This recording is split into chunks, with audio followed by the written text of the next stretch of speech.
BJP ने अपने मध्य प्रदेश लोकसभा सीटों के उम्मीदवारों की पहली लिस्ट जारी कर दी है, जिसके बाद अब एमपी के सियासी गलियारों में हलचल बढ़ गई है।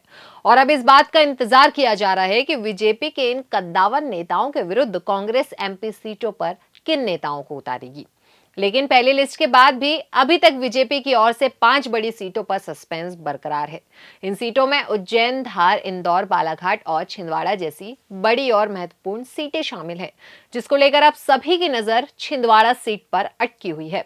पिछले लोकसभा चुनाव में मोदी लहर के दौरान भी मध्य प्रदेश में बीजेपी सिर्फ एक छिंदवाड़ा सीट पर ही हारी थी।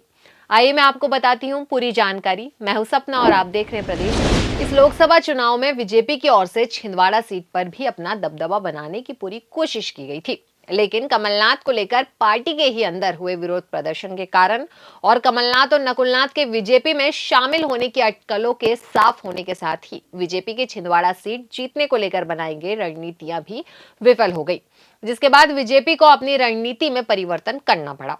कमलनाथ को भी अपने सुर बदलने पड़े और वो कांग्रेस के वफादार सिपाही के रूप में खुद को प्रचारित करने लगे। अब बीजेपी के लिए मध्य प्रदेश में कमलनाथ के गढ़ छिंदवाड़ा में उन्हें हराना और लोकसभा सीट जीतना सबसे बड़ी चुनौती बन गई। बता दें कि कांग्रेस की तरफ से नकुलनाथ ने साफ बोल दिया है कि इस बार का लोकसभा चुनाव भी वो ही लड़ेंगे और कमलनाथ उनको पीछे से सपोर्ट करेंगे, यानी कांग्रेस का उम्मीदवार लगभग तय है। लेकिन अब बीजेपी को छिंदवाड़ा में कमलनाथ के परिवार के खिलाफ एक मजबूत कैंडिडेट की जरूरत है। अब ये देखना है कि बीजेपी का उम्मीदवार छिंदवाड़ा सीट पर कौन होगा। इसे लेकर लगातार पार्टी में मंथन जारी है। पर आप ऐसे ही देश और दुनिया की खबरों के लिए बने रहिएगा हमारे साथ प्रदेश तक।